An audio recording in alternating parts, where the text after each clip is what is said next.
All right.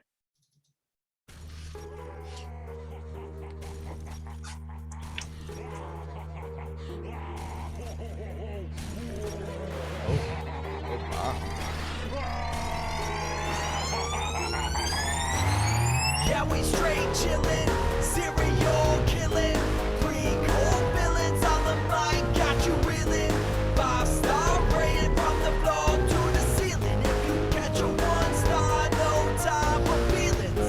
Got a demon DJ on the ones and twos, by the name Beelzebub, so don't get confused. So grab a seat by the fire, roast them all over two, and prepare to hear the legend of the straight chillin' crew. What up, nerds, and welcome to another meaty episode of Straight Chilling, the weekly horror movie review show where you chill and we kill, slice, dice, and chop up yet another horror movie. My name is Bob. I'll be your host for the evening. This is episode number 362, recorded on Monday, March 14th, 2022. Tonight, we're going to be talking about a brand new film just hit Hulu. It is called Fresh. Before we get into the movie, let me introduce everyone else on the show tonight. First up, calling in from Washington, D.C., we got our boy, Randu. What's up? Rigatoni. How's it going, buddy? I'm You ready hungry. You ready to dig into this thing? You ready to tuck in? Don't get fresh with me, sir. I Okay. have no time. I just realized I opened a Pandora's box that we can't close. The pun box is Yep. opening. The puns will be flowing. Shut it down. Our faces are going to melt if we keep this up. Last but not least, calling in from Southern Korea, we got our boy Soju. What's up? Oh, what up? It's your boy, Sous Chef Stains. I'm the big deuce around here. The big deuce? Yeah, number 2, sous chef. Okay. All right. That did not come off the way you intended. I don't head think. chef. Oh, I think it came off exactly how I intended. Okay, The well, big shit. I'm sorry to underestimate you. I'm the big shit. Bob's head Says chef. deuce. I'm sous chef. Hey, so here I'm the I big come. Deuce around here. I'm the okay? big shit. I'm the big ass loaf. I think I know what I'm Big doing. ass Okay. loaf. Dang. I knew no matter what I said, Bob was going to get me a laugh on that one. No matter what. I'm your easy mark. Yeah. Oh, yeah. Oh, yeah. Dependable for It's not scatological humor. What? Bob's a scat man. Skip it out. There you go. Scat man Oh, Bob. boys. I'm the deuce man. Yeah, talking about a new movie this week. But before we get into it, let's tackle some housekeeping real quick. Here's another reminder. Our April poll pick is currently posted on our Patreon website. If you support us at the $5 level or above, you get a chance to vote on a movie we're talking about this April. The theme for April is Kids on Bikes. The 3 movies to vote between are Super 8, Attack the Block, and Turbo Kid. Hey, Bob. How those What's up? numbers looking? Halfway Pretty- through March. Jesus I know. Christ. What is time? Where are we? What's happening? Time goes by. It goes on. Does it stop?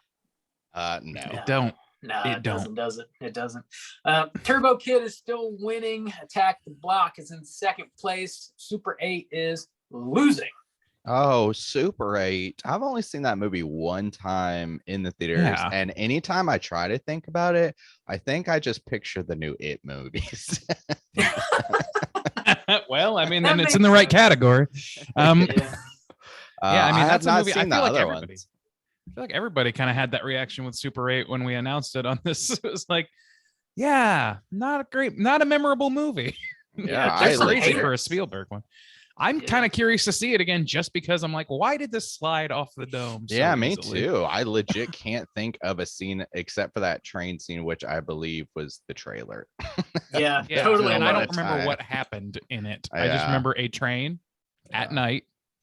Dramatic. Interesting that we all Yep. feel that way. Yeah. Yeah, it's universal. Kind of remember the end a little bit, but not I do very not. clearly.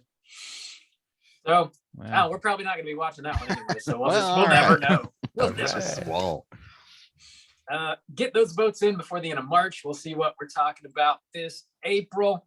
We're going to be dropping a brand new mini cast this Friday on Patreon. If you support us at the $10 level or above, you get access to a back catalog of Patreon exclusive episodes. We got over 60 on there now.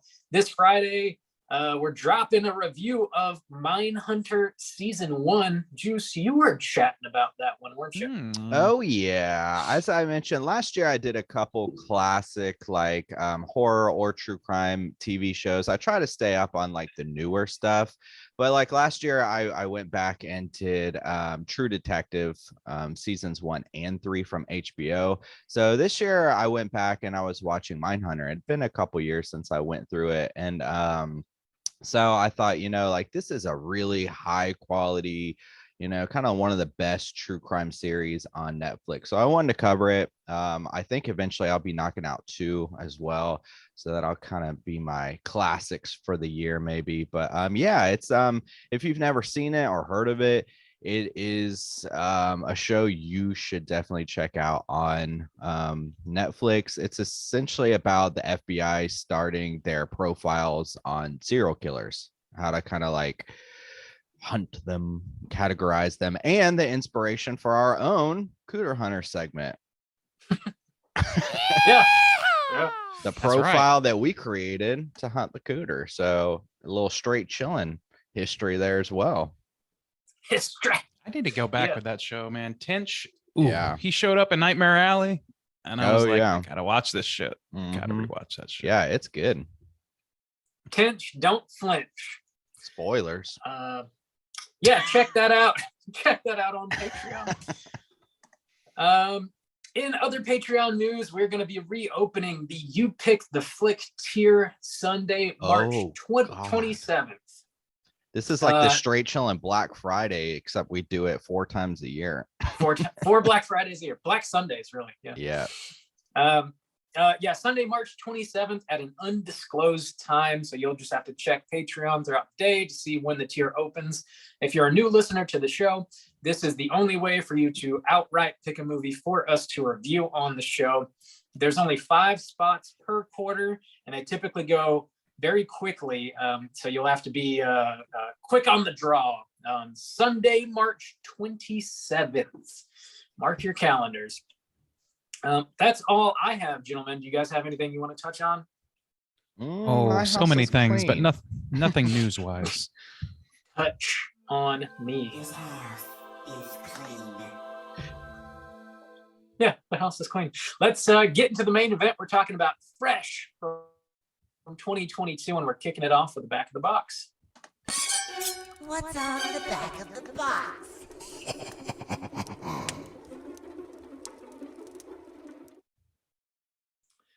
All right, yeah, this is brand new, straight to Hulu. It's the only place you can watch this movie. Fresh has a runtime of 1 hour and 54 minutes. This stars Sebastian Stan, the Winter Soldier himself, Daisy Edgar Jones, and some other folks. Jojo T. Gibbs. This was directed by Mimi Cave. This is her feature film debut. She done like some music videos and shorts before this. Brand new movie. Obviously, we had not seen it before. Quick plot synopsis brought to you by IMDb is as follows.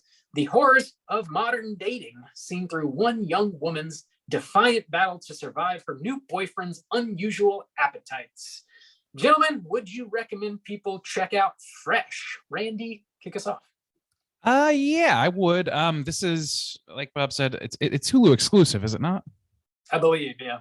Okay, yeah, it was a Sundance show or whatever. Like this is a pretty good thriller to toss on, I think. I think it's pretty accessible. I don't think that it has some pretty dark subject matter, of course, but it's a horror movie podcast. So I'm assuming that you're somewhat comfortable with that. It's nothing, that would be beyond the pale, I don't think, but it isn't very light. It isn't extremely light, and don't be confused by the cadence of any of the trailer or anything. There's not a ton of comedy in here besides just, breaking for levity. Yeah, I think it's totally worth your time. Recommend. All right, Juice, what about you? Yeah, I would recommend. I don't know if this is something you should like go out and get Hulu to watch, but it's a great dark thriller that does have some interesting comedy beats to it. It's constructed really well and it's got some pretty fantastic acting in it. So yeah, I mean it does touch on some pretty difficult horror aspects, I guess. Without getting into the spoiler aspects, I think it's not like the easiest stuff to watch for some people. But the subject matter is super super interesting. Definitely. Yeah, Yeah. Bob, how about you? Would you recommend people check this out? It's not in theaters, so I mean, is it even worth it? I think it's definitely worth watching. I hard recommend this one. It's an extremely well-made movie. The acting is like top notch. It's as funny as it is terrifying, I think. It's, you know, as far as like streaming goes, it's like it's one of the better movies I've watched streaming this year. So I definitely recommend checking it out. And I think this movie could kind of transcend the horror genre too, and it probably has, primarily because of Sebastian Stan being in it. But I think like even if you're not like a horror hound, there's enough other stuff in this that I think most people would probably enjoy it. So That's a good yeah. point. If it weren't for the subject matter that I don't want to bring up before the spoiler warning, then Yeah, I yeah. would completely agree with you. But that might be the wall. It's a Yeah, little tough. Yeah. Yeah. Speaking of, like, I mean, yeah, you've kind of covered it, but just know that is a content warning. I don't want to jump in. It's spoiler to say what's the content warning, Yeah. but Yeah. suffice it to say, sexual violence is in the mix. Yeah. Yes. True statement. But that does sound like a pretty solid recommend from the Straight Chilling crew. We are going to drop that spoiler warning before we get into the rest of the movie. Here we go.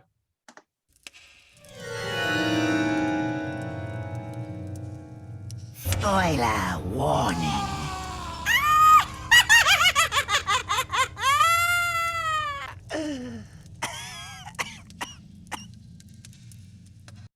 Bob, you're gonna need to hit me with that plot synopsis. Let me hit you with my plop. I know you There had we go. plenty of time to write it this weekend. Buddy, the scat humor is just So riding. much time. This is a short one. Let me blast through this. All right, the movie opens up with our main character Noah on a truly awful date with a dude named Chad.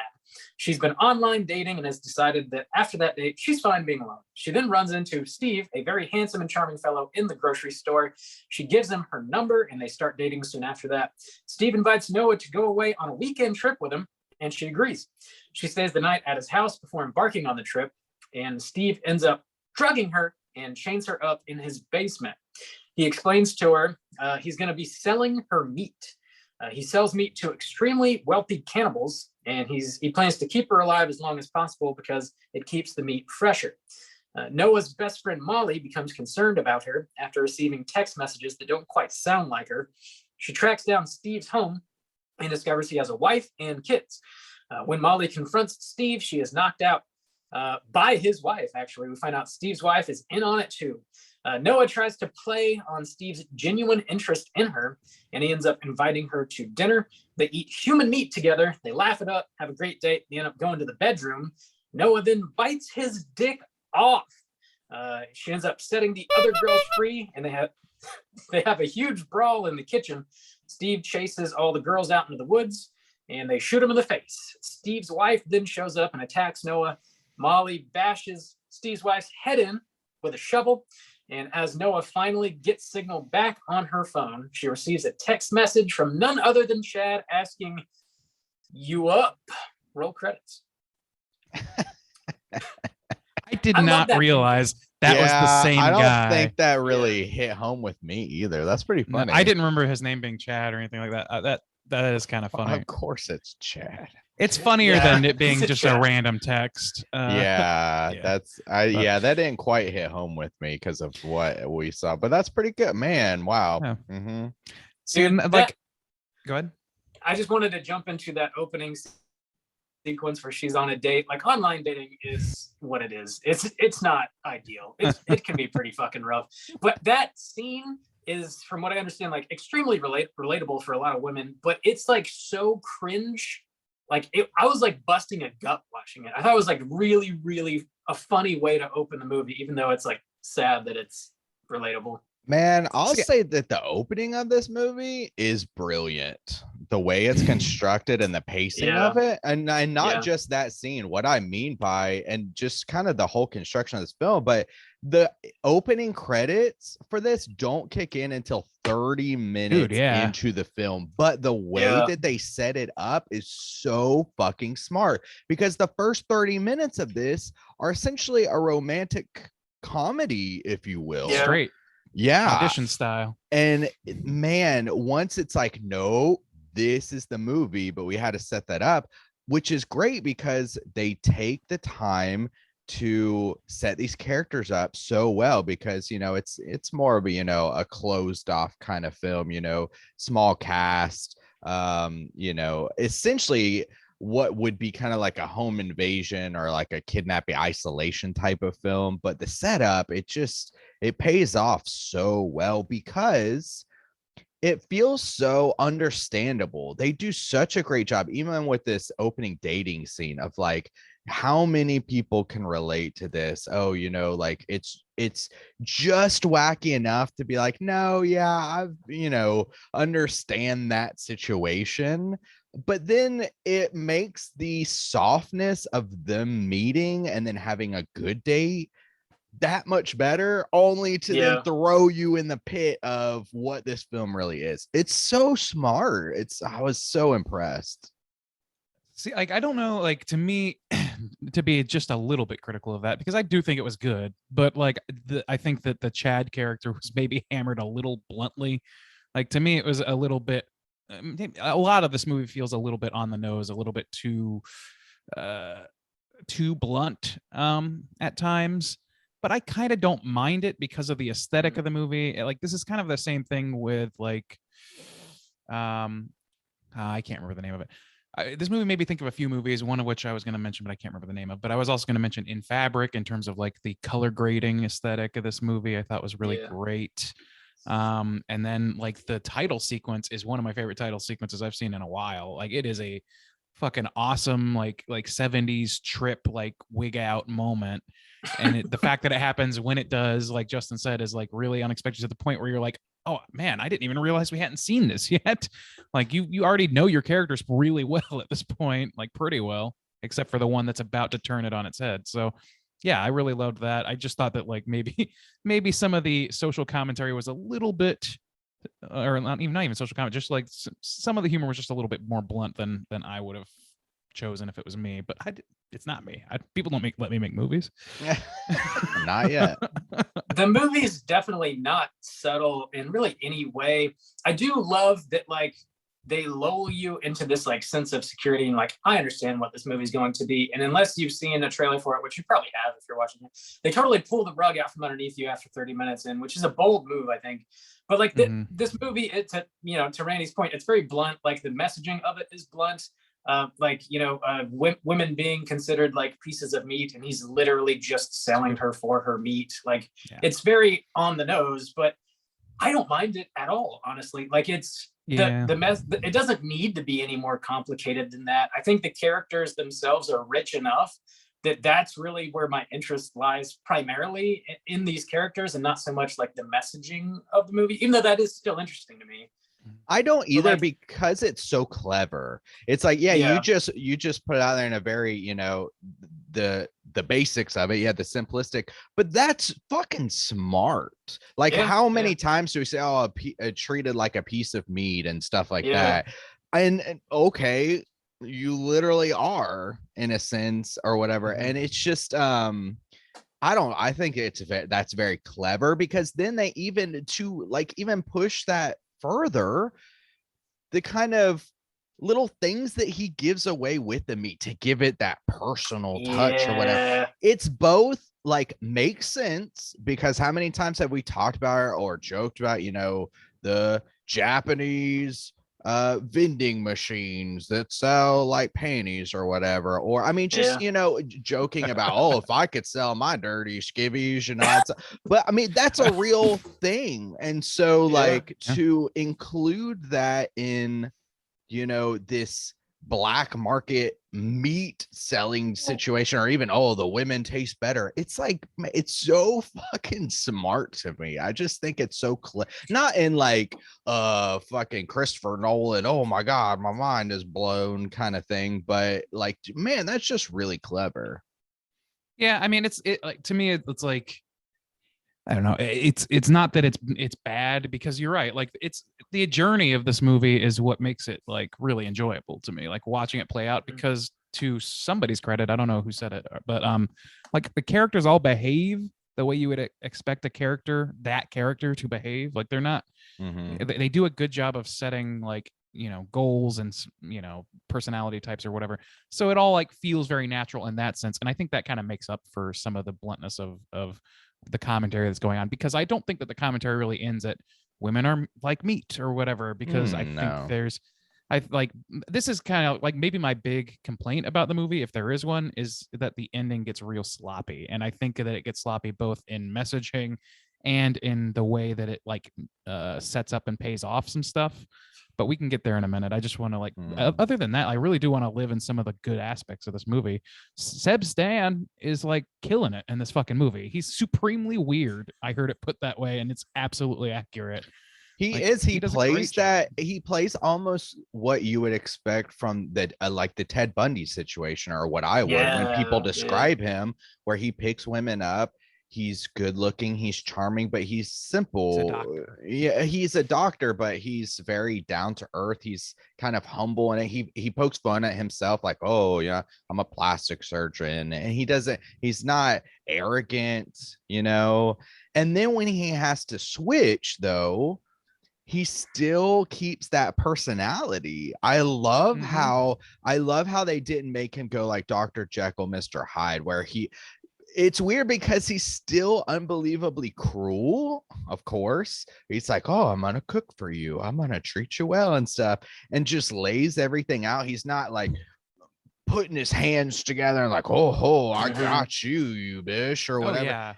He's still super charming, but in a now super creepy. What you thought of is like, oh, endearing and welcoming, soft, becomes this on a dime, becomes this Bateman disturbing, truly like Bateman, creeping you out. It was great. I want to piggyback off that point. And like, one of the most interesting aspects of this movie to me is like the character of Noah and also Steve's wife. They're like battling with like this sort of Stockholm syndrome, because he is sweet, endearing, charming, a good cook, good looking dude. He's the full package, but he's also a fucking psycho who's trying to sell your meat. And like his wife, we come to find out later in the movie, when she's taking a shower, she takes off her leg. It's like a prosthetic. And we're led to believe that like he cut her leg off and like was selling her meat too. But then eventually they fell in love, got married, had kids, had a fucking family because of this like Stockholm syndrome kind of thing. And we see Noah kind of struggling with that too. Like she's definitely playing him, but I think she's actually struggling with like still having real feelings for him at the same time. But like she overcomes it and like, kills him at the end of the movie. But like, I think that's really interesting that they include that aspect in there. I did too, but like that's kind of where like a lot of the ending part starts to like, I don't know, just confuse me maybe, because most of it feels so blunt that I feel like when the wife was introduced, there's a number of ways they could have handled that, right? And I was also really interested in the idea like, oh, she is also a victim, but is she a victim, or is she a Stockholm situation, or is she part of this, Illuminati situation, this devil worship, whatever you want to call it? That because there's like subtle hints in one way or the other, but nothing like even remotely concrete. And they're kind of that way about her relationship to him. When part of me was like, okay, well, I guess maybe she'll celebrate too when he's dead, if he dies in this movie. But no, she wants to keep the business running. She tries to, like usurp the place. I also thought, I don't know, I feel like there were a lot of things set up in this movie that just did not at least concretely land. I wondered if the person who wrote that message in the magazine that Noah found that said like, oh, if you're reading this, that means he likes you, play it up, something like that. It was from like Sammy something, I don't know, whatever the name was. And then we saw that person in his trophy case, kind of face covered. And it's sort of like a Mideastern type-ish name. I couldn't really tell. I don't remember, but it was not like a white woman's name. But later on, I was wondering, like, I wonder if like he's a plastic surgeon. I wonder if his victim turned accomplice turned wife maybe was this girl who played him so well that she eventually became Stockholm Syndrome and was plastic surgeoned into what he would consider his ideal mate. I don't know. Like I thought maybe they would go that direction, whatever. But by the end, it was kind of confusing to me what her deal was in general. Really? That didn't bother me too. And actually, what this movie did well to me to kind of go against that is I thought it set up, it wasn't just the theme of women are meat and then he literally turns them into meat or whatever. It wasn't just that. I thought they hit on several, I mean, even the idea of this opening scene of it just kind of shows how miserable just regular life can be outside of anything else going on. I thought even that opening scene that they set that up so well, and it was maybe a little,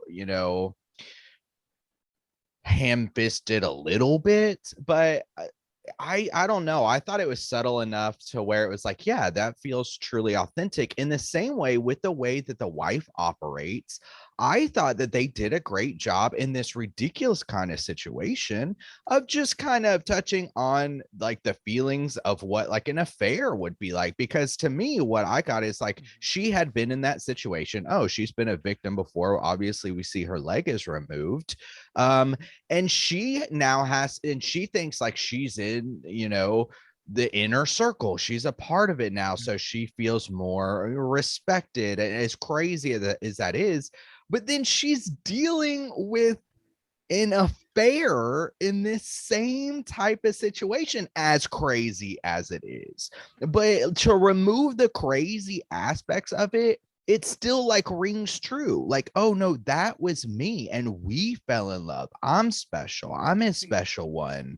And she finds out that he's sleeping with another victim who is then going down the same path as her. I thought that was smart as shit.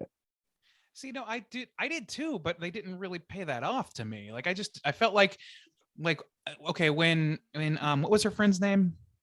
Molly. Oh God, Molly. When Molly like went, I was like, okay, so in my mind, I was predicting how this would go down. It's like, okay, well, this woman's gonna just not believe her, and just say you're crazy or whatever, and then she's gonna show her the photo and be like, oh my God, she has this photo, it must be true. And then she's either going to, it's gonna turn out that she's part of it, but he's not supposed to sleep with anybody else. That's the bridge he crossed that he's not supposed to cross, and that's what's going to turn her against him, despite all things. Yeah, it didn't play out that way, which is fine, but it also didn't really, to me, pay off like her relationship with him, because I just didn't really understand where that relationship started. So I couldn't really understand how it ended with her trying to choke this woman out, and like it paid off to me in know. its subtle like truth almost of like, yeah, okay, maybe they fell in love and there's this crazy situation, but now they are married and have a family now. And obviously as he starts to stray,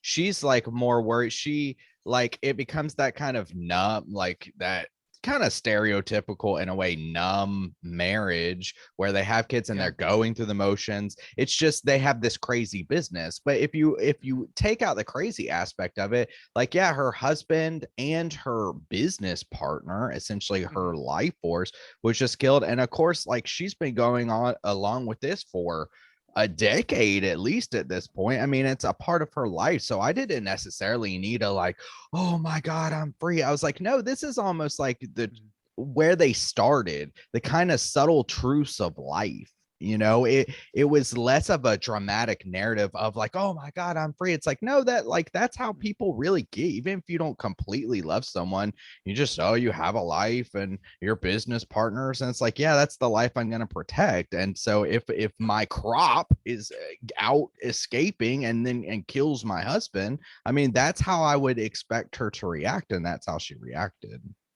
I don't know. To me, like it just to me really felt like, and I'm not gonna. I mean, we won't have to keep talking about this, but the the whole thing where I couldn't tell if she was like secretly the ringleader and or like maybe she was his first love and she was the first person he ever like. I just feel like we didn't get enough background for me to feel really on solid footing with how they ended that character. The way that it ended, I was like, she didn't seem sad that he was dead, but she also seemed upset that he slept with somebody else, maybe. Yeah. And none of it was like, I just didn't feel like, maybe it was partially the performance. I don't know, but I wasn't clear on what that woman's motivations were for a lot of it, besides the very, very overtly obvious. And I just like, I kept expecting that to be subverted or like, I don't know, to have something extra to say on top of that. But it really didn't. I love that they introduced that aspect. I do. I think that that's one of the more interesting aspects, which is why I just kind of felt like, oh, okay, so what did it all culminate in really? Anyway, but that aside, like the way this movie ends in general kind of has some issues anyway. Like I don't understand why they chose to end it with them still lost in the woods and then still a henchman roaming around somewhere. I'm like, yeah, that like, guy they just had- kind of doesn't do anything, right? He just walks away, I guess. I don't know. yeah. And then like the bartender friend of theirs that was gonna like theoretically come save them or was at least gonna be involved just turns and runs. And like logically, I understand why that character would do that, but it kind of means that we wasted time following him, doesn't it? Like, yeah, he didn't really do anything. Like they could have cut him out for the movie and the ending would have been the same, you know, it wouldn't have changed that's anything. why I wonder if that was supposed to say something. That's why I'm like that's one of the reasons I'm kind of confused on the ending is just like maybe they're trying to say like, okay, even a good guy is gonna like turn tail and run the minute things get shaky. Okay, I guess that's something. It is like Go ahead, Bob.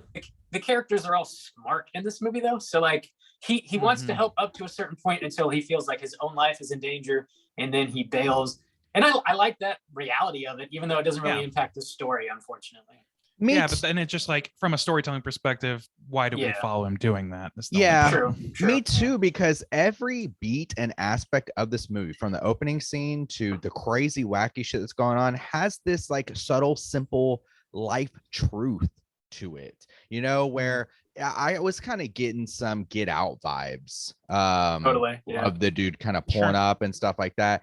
But I mean, everybody kind of reacts in this way, and in a way that's true in this wacky situation where you're right, like from a storytelling perspective, you're like, oh, you know, why do we follow this guy? But also it does add some genuine tension of like, oh, he's finding her and stuff like that. But it's like, it's not like, oh, any good guy's gonna tuck tail and run. It's just like, no, that dude was like, fuck this. Scared. Scared for his life. Yeah. Like on a nuts and bolts level of like somebody's behavior and like the drama and the tension of his journey or whatever, just everything up until he turns and leaves and leaves the movie is totally fine. And I'm on board with it. Just feels like it's really just a question of payoff. Like, okay, so how did this pay off in this movie other than like, you know, a few minutes of tension for a character that we ultimately doesn't factor in, period. And like, I don't know, it just kind of felt a little bit maybe sloppy. And then there was something else I was going to bring up. Oh, and then there's like a few like things that maybe some people would see as nitpicky. Becky, I watched this with Becky, and Becky knows, you know, because of their profession, knows a lot about like, you know, the way musculature works. They're in a healthcare field, so it's like it was interesting to hear some of the information that they had to say about like when Noah's ass gets taken and eaten. I don't mean that in the fun way. Booty meat. Yeah, not fun for when you. That happens, Randy? Becky's like, well, she'll never walk again because those muscles move your legs, and then we see that it only takes an indeterminate amount of time. It seems like a couple weeks for her to work out her way into having. Well, we also don't know. We also Yeah. don't know how much he took. Just a little off and the top. that's the thing I keep telling myself. And the thing is, like, that's why it's Could nitpicky. be. Is like, because I could also explain it away, but then Yeah. I'm doing the work of explaining it away, and that's If I didn't have a healthcare professional tell me, well, if it was all taken, then they never walked, then I'm not gonna think anything of it. I feel like I would know that, but I also am married to Becky, so yeah, true. maybe know that because but also there's things like Becky knew that the type of prosthetic this is just like kind of informational. It's not even really a problem. I'm just liked it. I was interested in it. But the type of prosthetic that that Steve's wife has is apparently really old school. You can't get it anymore in the United States because it's so out of date. I got and things like that. So I don't know, just like little things like that are pretty interesting. Yeah. I wonder if that was intentional. I don't think that the booty thing was intentional. Like she really did. She not, even if you only took a part of that ass, she's not filling out that dress. She's dancing around in slinkily later on, you know, like, yeah. Maybe she just had a pile of booty meat to begin with. Could be. Take a little off the top. She didn't have. She had. It was ample, but I mean, it's not enough. Damn right. You're Like, gonna who see are we you're gonna kidding? see a discrepancy. You can have one Hank Hill ass and one full ass. Flapjacks, just like Mama used to make. Going back to some other aspects, I will say that the soundtrack for this was baller. I really enjoyed the soundtrack. I love, like, a lot of films lately have just been killing it with the soundtrack. Old Titan was one that comes like straight to my mind of just like over the past like year, we've got a couple films that are just like, man, we watched A Girl Walks Home Alone at Night too. That's an older film, but still, we just got some good soundtracks lately. And this was just another one. I was like, hell yeah, they're really killing it with this. Oh, yeah.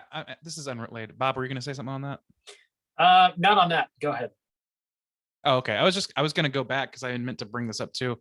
Like you had mentioned that you like the tone change when we actually hit the credits.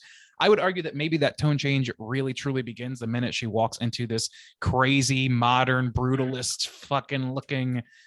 It literally is a 60s Bond villain home.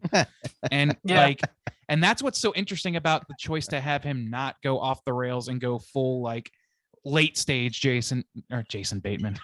Patrick Bateman, and instead just stay primarily in that charm zone where he's successful. He's more Nightcrawlery than he is Bateman-y almost. Yeah. You guys seen that movie Nightcrawler?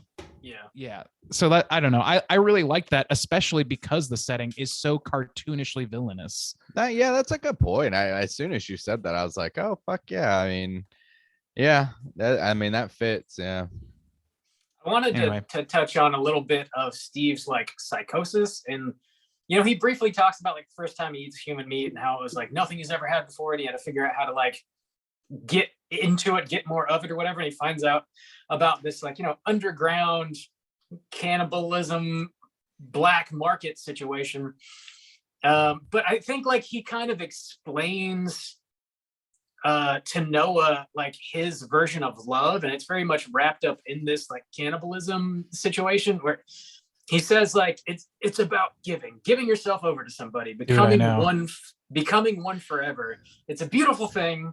That's surrender. That's love, is what he says. So like this, he sees love as a complete surrender to him. Yeah. Like, that's his version of love, and how like which is resonant with what Chad says at the beginning, if you'll remember. Like Chad's behaviors. He's like the alpha predator of Chad's. Like that's what this guy is. Yeah, kind of. Yeah. Dude, I want to touch on that and through so many aspects. Jesus Christ. I don't even know that, man. There's so much to peel back with that. Oh, Bob, did you want to say something else about it? I was going to roll into more cannibalism talk, so if you want to touch on that, let's finish that up. Well, no, let's go ahead and cover the cannibalism because we were talking about the psychosis, and let's go ahead and talk about the cannibalism first. All right. This is like a bit of a detour. Do your thing, cuz I talked about in what you've been watching a couple weeks ago about this Netflix docu-series called Catching Killers, and one of the episodes they think they're hunting a cannibal in the show, and I found that to be extremely interesting. And they get into like this real website that's called Zambian Meat, and they use that website to catch this dude. That's a real website? Yeah, I think it's been shut down since, but it did exist. And there were like people who consider themselves to be cannibals, and the website like framed itself as like a cannibalist, like make believe. Like it was all like fake. Well, right? I Like, don't none of it was know. supposed to be real. I don't know. I don't think that's necessarily the case, because after you recommended it, I watched it too, and I was blown away by that Mhm. episode. And then we watched this, I was like, holy fucking shit, because we just watched that.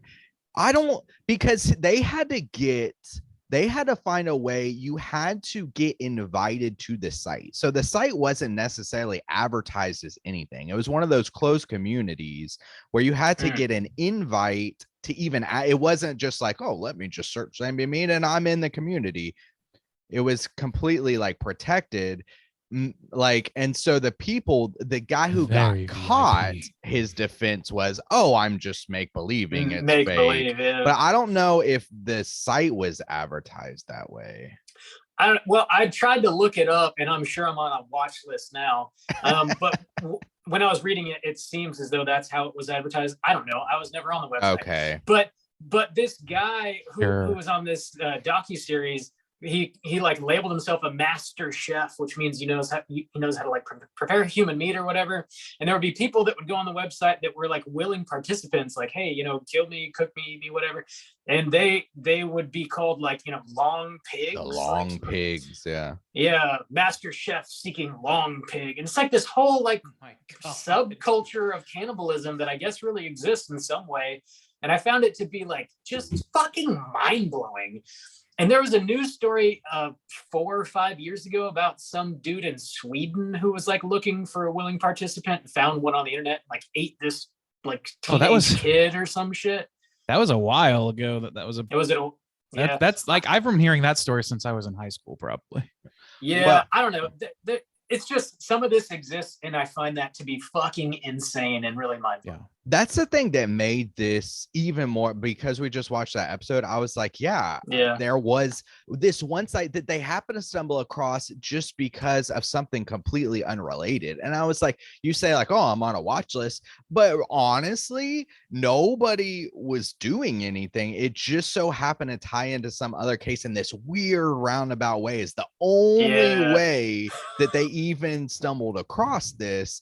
And so I'm thinking to myself, like, there's crazy ass communities there for literally anything. We say like there's someone for everyone. Like, you can, if you have a passion for something, there's other people that do too, and there's some kind of community. And that's why this made this even more kind of believable in a way, because I just watched that episode where people were trying to give themselves up to be eaten. Like, hey, I have this need for you to eat me. That's crazy, but it exists in real life. That's a true thing with lingo and everything, rules. That's so interesting, because you're touching on something that I felt watching this movie, but on like an entirely different level, because I haven't watched what you're talking about. So it was not something that was fresh on the brain.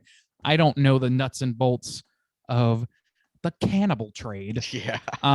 Inherently. No. But when I was watching this, like, I was so disturbed by this in a way that, like, I don't like, I'm pretty unsqueamish with movies. I mean, like, except for the really extreme stuff, like I think we're all like, we've just seen enough to film wise to be pretty numb to it, and just sort of like, we can feel the effectiveness of it, but we're not afraid. But this kind of like freaked me out because it's proximity to like human trafficking in general. Like, I know generally how that works, and it seems like this, this is obviously, like, to me, as somebody who wasn't really thinking of, well, I don't really know how actual cannibals might operate this way, but I know that it operates like this way for human trafficking. Good point. In some places.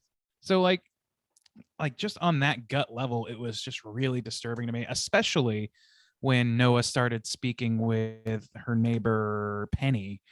And just like, I was like, oh my God, they're going to show this woman, and she's going to be so fucked up. We've been trained to think that way. And she kind of was fucked up. She's definitely like missing limbs or whatever. And I'm sure she wasn't in great shape, but she was able to like move and function when they finally did show her. She was missing one arm and one leg, I believe. Was it okay? I couldn't remember the distribution there, and God knows how many organs or whatever. But sure, I don't know.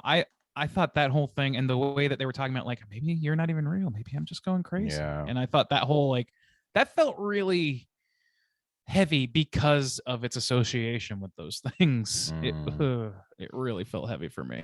I wanted to talk on, so we were like splitting off a couple different ways. I want to talk on the psychosis a little bit. And actually, it's crazy that this kind of came back so recently. We did an episode in December on P. Deuce, which was our Christmas.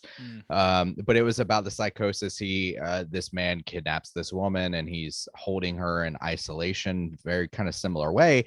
And at the time, and maybe I've just seen too many damn true crime docuseries at this point, too much serial killer shit, including the fucking Mindhunter. But at the time, Randy was like, you know, if I was in that position, I would like berate them, like, you let me go right now, you know, like try to tap in. And I was like, no. I was like, if it was me, I'm becoming their best motherfucking friend. And so when this shit hit this time, it was like really playing into like my psychosis as this pretend victim, because I was like, a couple things that just felt like, man, I feel like they're nailing this just from what I've seen.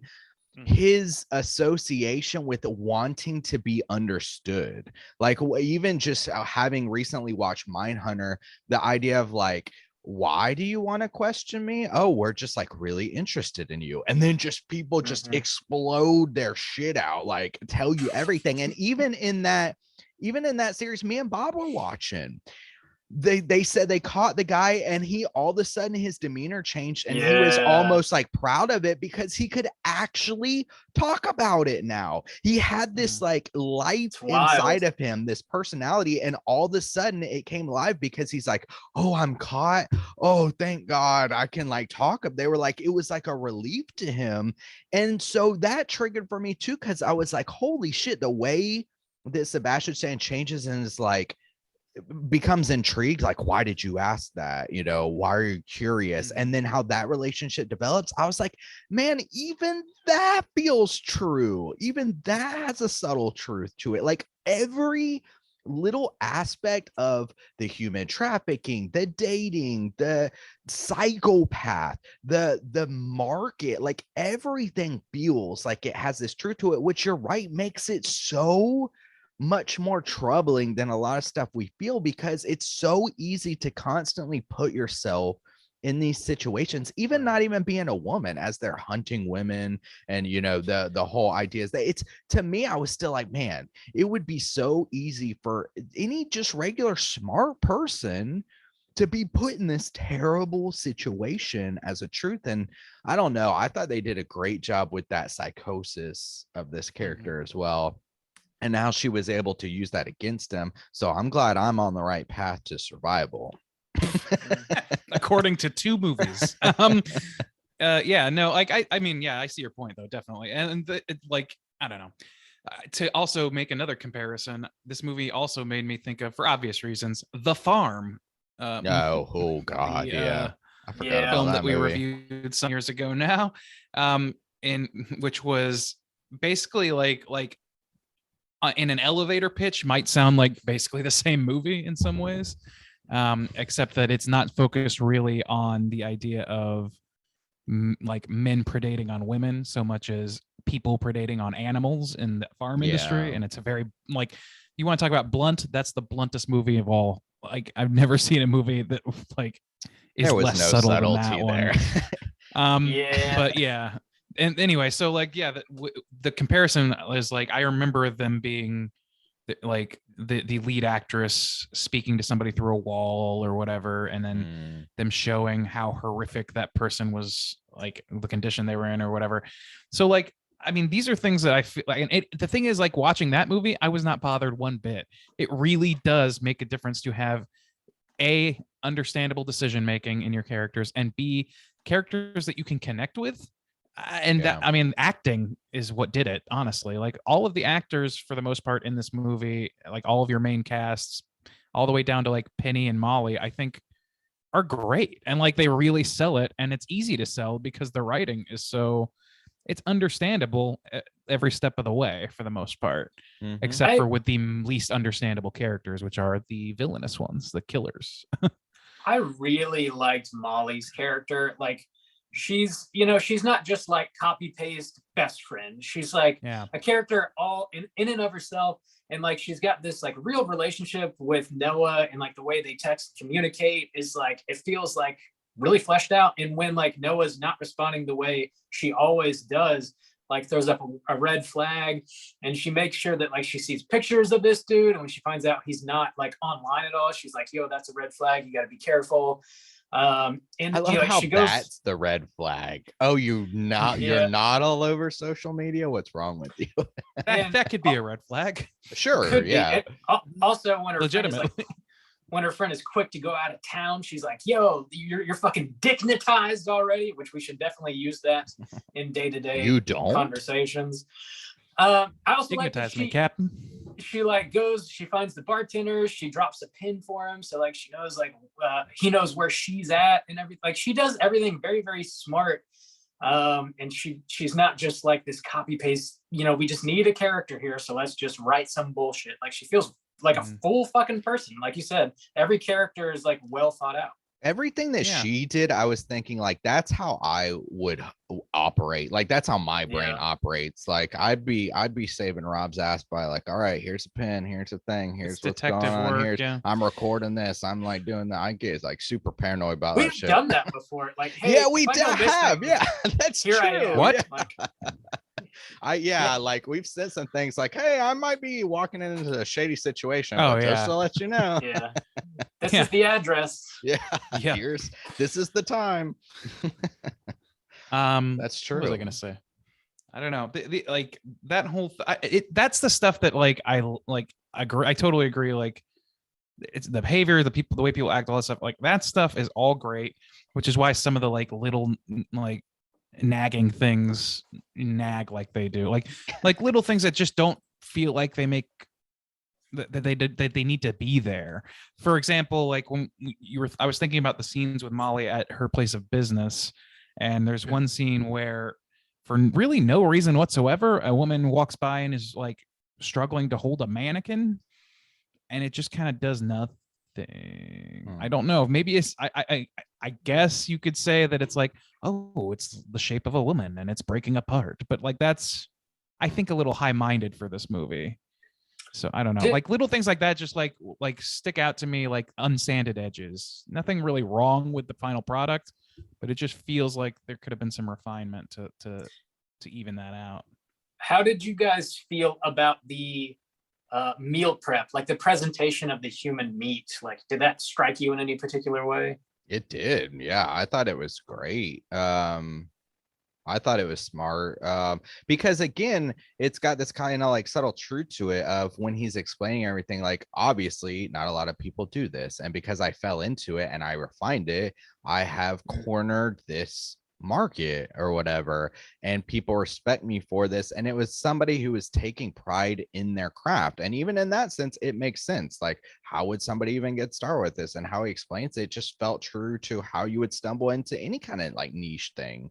And so once he's sharing that with her, he obviously shows a passion for it, and then he obviously is you know, kind of going, it's only showing off his menu, like, oh, this cost $35,000 this meatball or whatever and stuff like that. And you know, it again, like everything else, just felt kind of like true for showing such a weird thing. Yeah, I mean, go ahead. I'll say I wanted one of those meatballs. I'll be honest. Dude, would you Look try the human meatball? I would not. That Around sounds, here, that there's means no big coming money. back. There's no coming back. No We talked coming about back. this before, where that's the thing is we had looked it up. There's so true. Is it like if you actually eat human meat, there's something about like something that's in us that if we eat ourselves would like cause Some like, sort of disease. Right? Yeah. Oh, I didn't know that. I think so. Yeah. We talked about it in some other movie and we were unclear about it. Rainey was pretty skeptical at the time, if I remember, but then we're like, yeah, if humans eat human meat, there's something about it that like, I guess it's the same thing as kind of like having sex with your own relative. Like there's something built within us. It's like, don't eat yourself, you know, don't sleep with your relatives. That's like, you get a disease or you can develop a disease that I think affects your brain. Disease transmission by cannibalism, a rare event or common occurrence, is a scientific paper I just found. Oh, So anyway, yeah, so Oh, there's damn. something to it. damn, yeah. Yeah. Also, did you guys catch? I don't think it's explicitly stated in the movie, but whenever they're having their 4-course meal towards the end of the film, the breast meat that they're eating is Molly's. I didn't get that. I assumed that they were eating Molly. I thought that they would eat Molly the previous time because it happened right after her capture. Okay. And maybe they did. That's the other thing. She's Go like ahead. clutching her chest when they're running around in pain. see. It's like Okay. that's that was the most horrific looking slice of meat. It in my was. opinion. The breast looked gnarls. I Me did too. not like Yeah, it. I completely agree. That is not muscle. It looked like any I think because it looked like a meatball. The meatball looks like a meatball. The breast meat looked like a boob. It's just a different kind slapped. of tissue. Yeah, but not something that you would eat in a restaurant. No, definitely not. Like, yeah, it's like not Yeah. cartilage, but it's like something. It's some other human. It's like or very other fatty body product. Yeah. Yeah. Fatty, Well, yeah, fatty yeah. and It would porous, just all yeah. be fat. Yeah. Ugh. I don't know what I'm not a scientist. We ain't scientists. Give me I'll sign up for that booty meatball, but not for the breast fillet. or Bob's an whatever. ass man, okay? I only eat ass. Dude, that's a great Well. sound bump right there, Randy. You need to go ahead and pick is. that And one. it also isn't penetrating you. That's a bummer. Yeah, I know it, got Bob. a catalog of Bob. Oh boy. Hey, I remember one time, Bob. Do you remember this in middle school, walking down the hallways, and you said something like that you probably weren't supposed to, probably something about shit, and our health teacher was like right behind you, and you didn't see her, and she Yeah. just stared us down. Do you remember this? I was Bob has a talking history about, of stepping in it. Yeah, I can do that sometimes. I was talking about a very uncomfortable lecture she was giving. I can't remember if it was yeah. about masturbation or menstruation, something that as a 12-year-old, 13-year-old, you're like, oh my God, this is crazy. And grown-ups talking about this. And we were shooting the shit about it. And I was making jokes and she was directly behind us. Yeah. It's like, oh, I don't fuck. think it's that different now if you hear somebody talking about those things. Yeah. It's a weird, uncomfortable thing, especially when you're a kid learning about it. Like, oh my God. That woman was 90 years old. She taught my whole fucking Yeah, family that lady how to masturbate, apparently. Generations. Damn. Just- so right. Yeah, she's the reason I exist, most likely. Damn. Wow. We got another Danny Brown Thank you, Miss track. Shouts outs to Miss White. We got another Danny Brown track. It's the second time Oh, this yeah. month. Old Get Duked had some Danny Brown as well. Yeah. Oh, Yeah. okay. I don't know. One of any the this. songs, I think it was when the guy was maybe pulling up to the house or something. I think it was when the bartender was driving around, but I'm not 100% sure on that. Yeah, I don't remember But yeah, it. But oh. good shit. Good Yeah. soundtrack. Go ahead, Rick. Oh, one other thing is that Becky did just that Becky brought to my attention. Becky's been in cadaver labs or whatever, and so apparently the props of bodies in this were pretty convincing. So What bodies For what did that's we worth. see? we saw legs, we saw a whole freezer full of stuff. but Oh, they were okay. far Just enough like away when he to was where that pulling. was. Okay, I yeah, so- gotcha. Like when he was. But when he preparing was the actually meat. starting to carve stuff see. and do whatever, before they do their meal. I see. I- Perfect. I love that scene where he's got the little rolly cart and he rolls it into the freezer and we're getting this POV shot from the cart as he's loading it up and shit. I Yeah. thought that That's was very Breaking just a Bad. really, yeah, totally. Yeah, you're right. Very Breaking Bad. I thought that was a really cool shot. I don't know. You guys have any other big points you want to touch on before we rate this thing? There was one more thing Randy kind of touched on Mhm. before, but it was a very impactful moment for me. This movie can just hit so many different buttons, and it's kind of nuts considering what we're talking about cannibalism, black market. But the moment when the secret door opens and it has all the faces of the women, dude, my heart sank. I was just There's so many of them. yeah, and their real faces just going through. Man, I just felt like complete shit. It just was one of the most heartbreaking things like I've experienced in kind of a film like this. I was just like, man, I don't something about that just hit so damn hard. I think it's too like I have this weird tendency. This is like a personal trait of like it had weight to it and an important weight to where anytime like there's any kind of major like thing where the police shoot somebody and they're guilty and the video is available and people are calling for justice. Oh, yeah. I usually like make myself watch it because I feel like turning away is like to ignore the important truth. This was Well, a the reality of it, person. yeah. Yeah, this was a person. This was,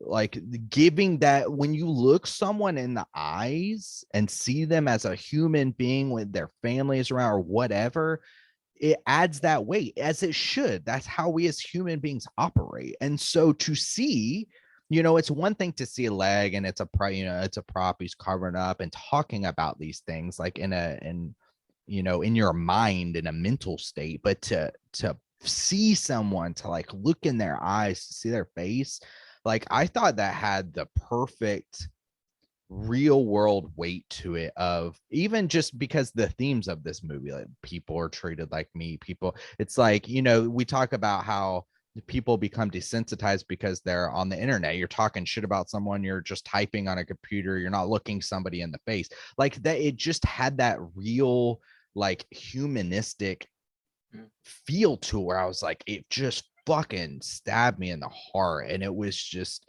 for this movie to be able to hit so many buttons but to not even have it like the pivot, like this is what we're going for and this is what we're going for, and we're put so much weight into the scene. It was like a scene that happened, it had an amazing emotional reaction for me, but it wasn't this like even necessarily pivotal scene. It was just a part of what was going on. I'm just like, man, this movie's crafted it's like so well to me.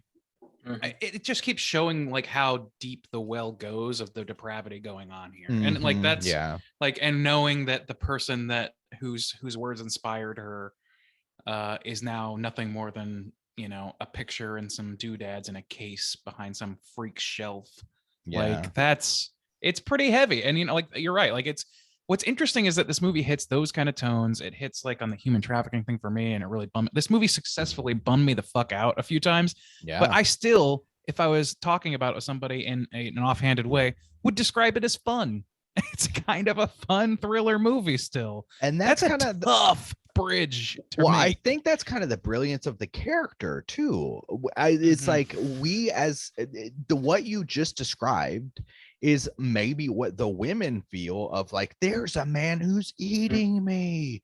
So you would be like, well, how could you still kind of love him in this same kind of way of like this gruesome movie that like fucking just puts you through the ringer sometimes, but then in the end of the day you're like, oh yeah, it's a pretty fun kind of movie. I mean, have you seen his abs? Come on. His abs.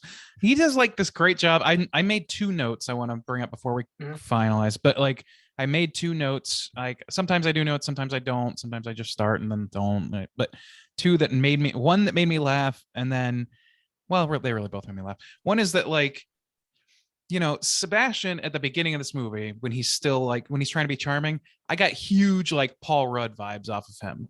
And I'm thinking to myself, like, what would it be like if we found out in 10 years time that Paul Rudd is secretly in Army Hammer's back pocket of the flesh eating world? Like, damn, what if like, this is like, if you have charm and charisma like that and confidence, you can really kind of get away with fucking anything as long as you can like, conceal the truth of it, then you're good.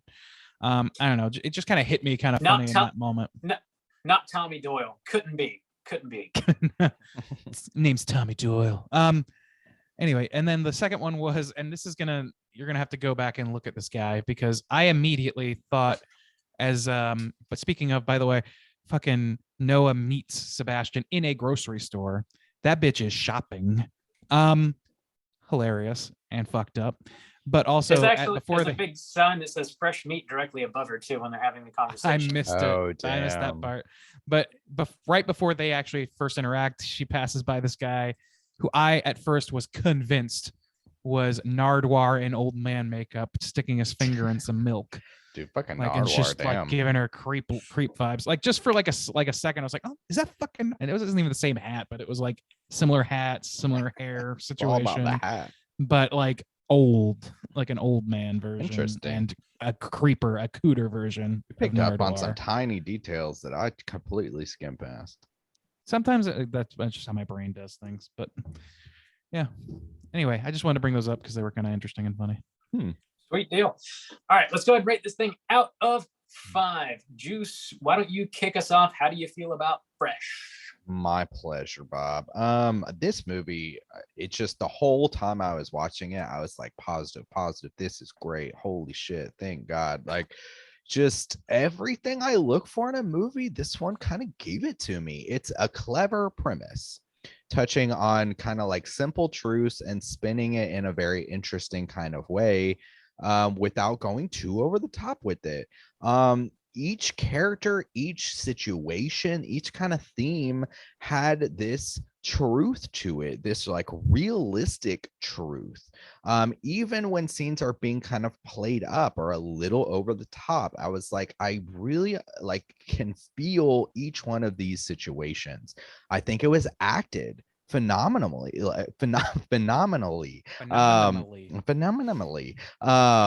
Everybody did such a great job in making me sympathetic and making me scared and like really being intrigued in the psychosis of this killer. Their little subtle stuff that they do, their like face changes and their little jokey puns and stuff like that. I was just like so like into this film. The comedy in a film like this, it's not even like super heavy-handed or very prominent throughout, but it leaves a lasting impression. They're not like bust a gut jokes by any means, but at the end of the day, like Randy, I would say like, oh yeah, this was a funnish film, a black comedy almost about cannibalism, so that's Not the only one. crazy, which just shows like how impactful just those subtle little jokes are to like leave that kind of lasting impression.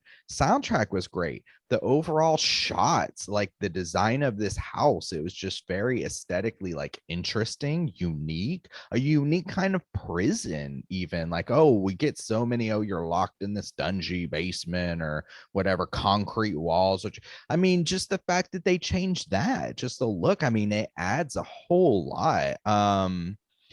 I really like, I didn't even have any problems with the end. Once you kind of bring it up and saying like, oh yeah, I guess there's the guy out there wandering around and like, oh, the guy kind of took off his car. We don't really know what happens to these women. I didn't like really think about that. And it's like, yeah, I guess that's true. But it really didn't bother me too much, I guess. Yeah, I don't know. I'm trying to think if there was any kind of like things that really bothered me. I love how this movie is able to go from comedy to horror to thriller to drama, like with no problem. The flow to me was great, and the 30 minutes in and the credit hits, I was like, oh my god, this movie's so fucking smart. I have no doubt that this is going to be in my top 10 this year, unless like some just banger ass movies just drop this year. This is going in the list. I don't know, for some reason I don't have any specific critiques, but I don't feel it like it's like this classic timeless, going to be timeless film. But I can't really explain why. It's just that for, that it factor, I guess. But it comes pretty damn close to checking almost every box I can think of for me. So I'm going to give it a 4.5. I would also say this is something I want to touch on since it's relevant. But this was, even though I think this is a great film, okay, 4.5.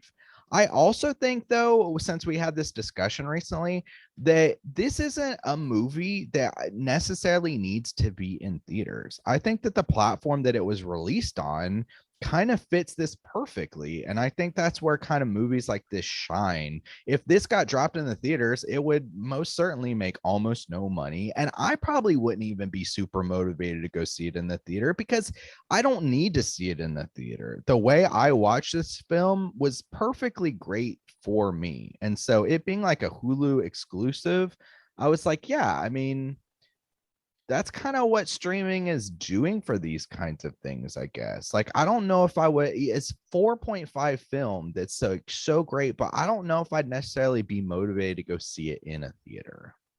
All right, just That's curious fine. because we had That's that a whole other discussion recently. conversation, Yeah, but I know, yeah, but yeah. yeah.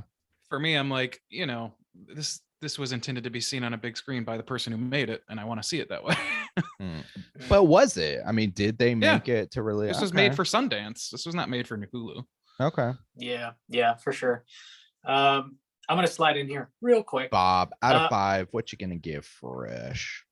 Yeah, this was like such a wonderful surprise, like a lot of stuff that goes straight to streaming is like mediocre, maybe even worse than that. But like, honestly, this, like the acting, the directing, the style, the like sheer confidence of the director, Mimi Cave, feature film debut, like she knocked this shit out of the park, in my opinion. Like, it's not an overall perfect movie, but like, fuck, it's like an extremely entertaining ride. It's funny. It's truly horrific. It touches on some like real life shit that I think a lot of people can connect to, specifically the online dating and the horrors therein. Like, a lot of people are feeling that these days for sure. Also, like I'm like really fascinated with this like underground cannibal black market ring, and that like apparently some of it is real. Like that is like absolutely terrible and horrifying. But like just having just found out about that and then watching this movie shortly after, I'm just like kind of my mind is blown about the whole thing. Soundtrack is baller. Definitely some like American Psycho inspiration, I would think, where he's like putting on these like pop songs and dancing and having a great time and being charming, but then also like murdering people and eating them. Like it's definitely got that going on for it. The cast is baller. Sebastian Stan is just fucking killing it, dude. Like I want to see this dude in so many other things. I can't wait to see what he does next. I don't know. I think we kind of touched on everything else. A few like small issues, I guess, is like the bartender doesn't really affect the movie too much. The dude that's like with his wife just doesn't really do anything either. I feel like Noah agreeing to go away on a weekend so quickly with this dude after her being so careful with everything else is like maybe a little bit of a stretch, but like none of that really fucking matters too much. I think this movie, it's hard to gauge brand new movies. Like they don't have the benefit of like, time and reflection, like years worth of reflection. But like right now, I think I'm going to come in at a 4 out of 5 on this. Like that could potentially go up, but I feel like a 4 is where I'm going to land today. Randy, how do you feel about Fresh? I feel really good about the movie. I don't feel as good as you guys do, it seems like, but yeah, like the things that I mentioned already are kind of the things that stick in my craw, the things that Rob just mentioned, which like to your point, like, yeah, they don't really matter, but it's because they don't matter that it kind of matters. Like it's because like the guy just disappears from the movie that I wonder why he was in the movie. And it's because the henchman's out there that I wonder why even have a henchman. Like it just feels to me it's sloppiness, which is an acceptable exchange in my opinion, or it's easier to overlook because everything that happens in the movie is informed by really, really great acting. It's made up for by like the capabilities of the cast, the writing of the dialogue, all of those things kind of like push it beyond the point where that's such a hindrance for me enjoying it, but it still does. Like those are things that I can't help but notice and be like, I hate to use the dreaded word plot hole because it's a fucking hyper abused word. But like it kind of has some, and I don't like, it's okay if those things are to serve a purpose, in the abstract of what the movie's trying to say. Yeah. I've made that stand before, but I don't know that some of those things do. And I also feel like, there's some ambiguity and some things that don't necessarily need ambiguity, especially with something so blunt. I just kind of feel like my big complaint are those little things, as well as sort of like the feeling that maybe they kind of overplayed and over blunted the two first, like, I don't know, the majority of the movie, to the point where they just didn't have a whole lot of places to go with the ending. And it just almost wrote themselves into a corner a little bit, which, is not the biggest deal in the world, because like I said, the journey itself made it all pretty much acceptable to me. It just wasn't perfect. And I don't know, I think maybe that's what's going to prevent it from becoming like a main stalwart mainstay for, the next coming couple decades, a flashpoint of a movie, or even one that, gets brought up, in the same conversations as like fucking The Witch or some shit. Like, I just think that maybe those are the little sticking points that keep it from getting to that level. But it's a really great movie for the most part overall. The craft of it, and especially for a debut film, like, I'm very impressed with that. I don't know, the style of it, the look of it, the color grading, the aesthetic shift from modern day to 60s supervillain. Like, I love all that stuff. And like you guys said, like, it's very broadly appealing because it hits a bunch of different sort of like genre beats, and it does it capably within the confines of understandable motivational arcs for the most part. And that's, hey, like, if you can do that, then I can let you get away with a lot, but all that said, I think for me, this is a movie that I might also like have my score adjusted higher or lower depending on how I feel about it in a year or whatever. But for now, with recency bias trying to account for that, I'm going to give it a 3.5. So that's me. And with that, right. our aggregate score is It's a 4. I know it's a. It is a 4. I was just teasing you. You get real worked up when I take your spot, Bob. I know what you want me to do. I did. There was one other thing. There was one. No, you're good. There's one other thing that I wanted to mention. I totally forgot. This was produced by Adam McKay's company, Hyper Object Productions. Okay. They had put out. They produced Succession, that baller ass HBO show. Also, that Q Into the Storm documentary, which is also on HBO. Yeah. And then Don't Look Up, which came out in December on Netflix. I think that was a Netflix exclusive. Yeah. Yeah. Big Short. The Big Short. Yeah. And then this movie. Anyway, it seems as though like that Adam McKay's company is putting a lot of baller content out there, and they've got another like 4 or 5 movies in production right now. One of them is starring Anya Taylor-Joy. It's called The Menu. That, there's most of it's under wraps, but it sounds like almost kind of similar to this movie based on what I was reading about it. I don't know. Maybe we'll see it later this year. But I'm direct interested. sequel. Maybe, yeah. I'm definitely interested in his company and the shit that they're putting out. So I think we should keep an eye on their future releases. If you're not, you need to be, because they've been like since The Big Short, they pretty much proved that it's not just a name of comedy. That's a powerhouse combo. All on streaming platforms. How are they making money? Big Short wasn't a streaming movie. No, it wasn't. But also, I want to give them credit too, that like they had the script for this movie and like held on to it for a while until they found the right director. And then Mimi Cave came along, and damn, did they find the right director? Yeah, like, she fucking killed it. So I'm like really looking forward to more shit from them. Yeah. Anyways, 4 out of 5 for Fresh from the Straight Chilling crew. Let's go ahead and jump into our Rotten Tomatoes segment, see what the critics and users think about Fresh. Certified. All right, everybody. This is the Rotten Tomatoes segment. I'm going to give these two gentlemen the chance to guess within the best of their abilities the aggregate user and critic scores for the film Fresh on RottenTomatoes.com. So we're going to start with the critics review. There's 149 of them to take account for. Damn. You want to guess the percentage of positive ones. So starting there, why don't we go with Bob? Bob, you start us off with this. What percentage do you think we're positive towards this film? I feel like this is going to be pretty high. I'm going to go, I'll take an 80%. 80%. Okay, Soju, how about you? Yeah, I agree. I think it might be higher than that. I'll take 81. I'll take the high end. Oh, $1, Bob.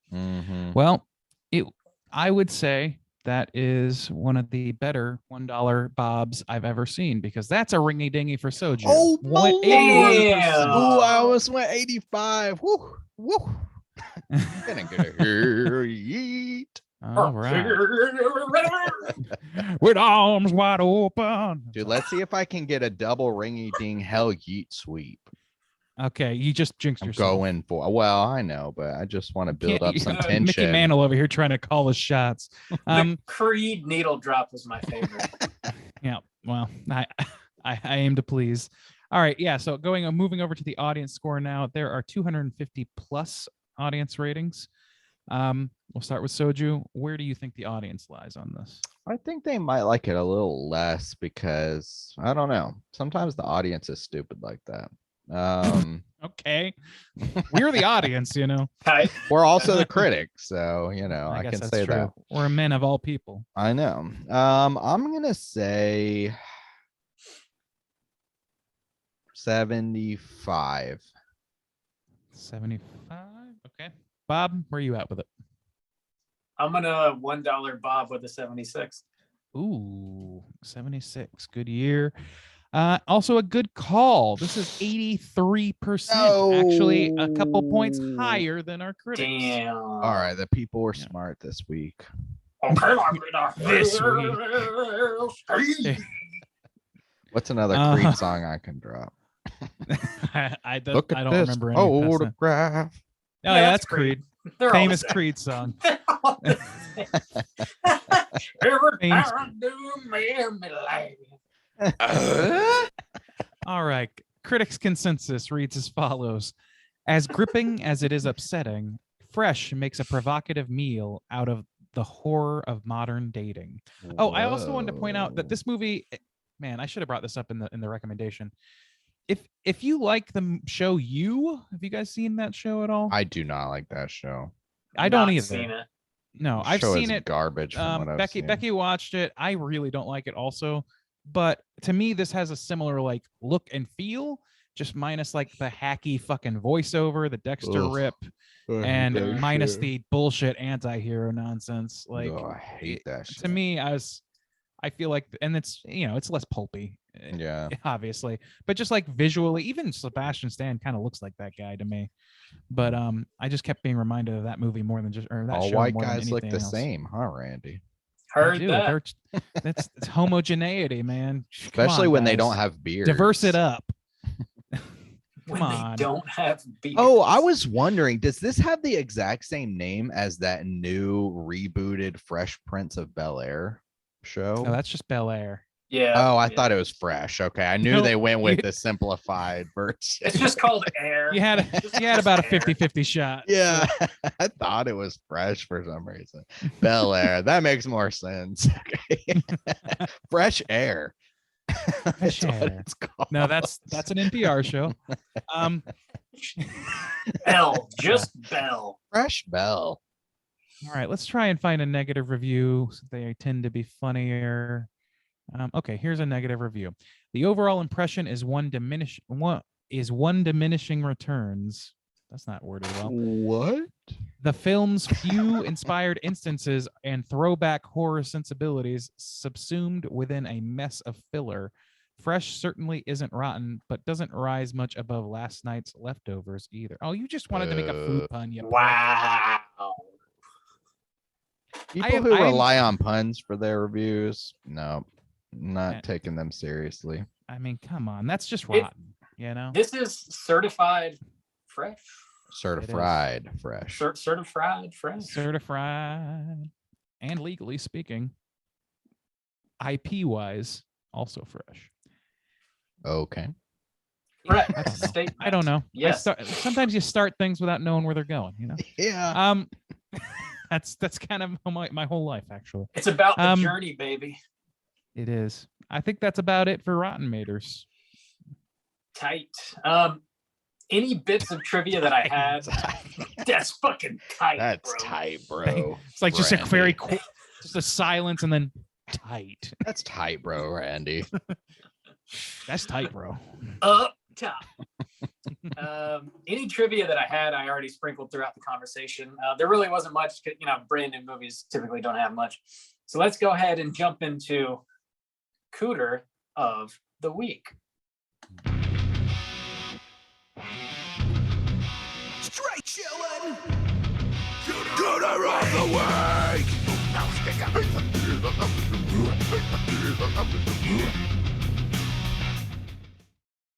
Juice, what is a cooter and why do we hunt them? Cooter is a character type and a straight chillin' exclusive. Cooter must hit 3 of these 5 points to be considered a cooter, but we want the cooter with the most points. The 5 points of cooterdom are sexual deviance, manipulation, smug arrogance, overall looking attire, and overall patheticness. Boys, this is like shooting fish in a barrel this week. Let's talk about old Sebastian. The Winter think there's- Soldier. Okay, sure. Okay. Let's start there.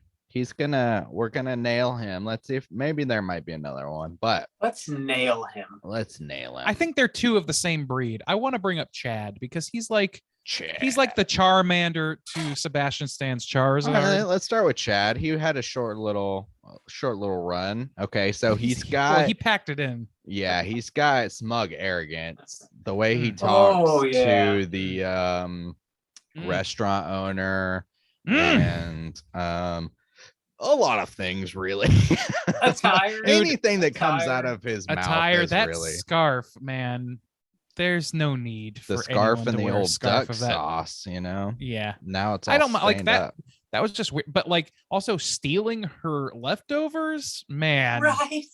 Fuck Yeah, what Pathetic. would you. that'd be some Pathetic. pathetic. Okay, I was gonna say smug arrogance, maybe.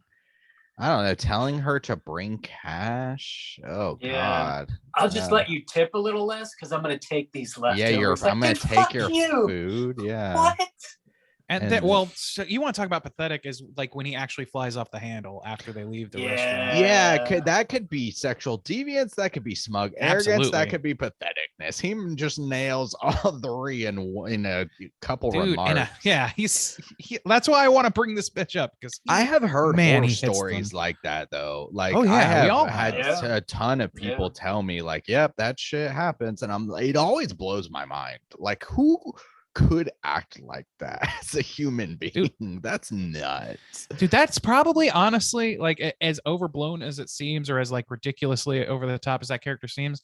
I know he's an amalgamation of probably a few people and like condensed for time, Yeah. but even still, I don't think that's even remotely the worst case scenario. I don't think like- so. like, I feel Nah. Just in like- terms of conversation first believable. date, not in terms of like separating violence from that. yeah. And he's Um, like, he's complaining about her attire and like how women these days aren't like Dude, feminine enough. Who has Like, Oh fuck my out God. of here, scarf boy. What the who fuck? has the like needle dick fucking need to say such a thing on a first date? Like, I think girls look okay in sweaters, but I just think that you would look so great in a dress. It's just like In you're a dress. actively, not only is this like fucking horrible thing to say, a horribly like misogynist thing to say, but it's also just like directly insulting. How could Yeah. you be so fucking tone deaf?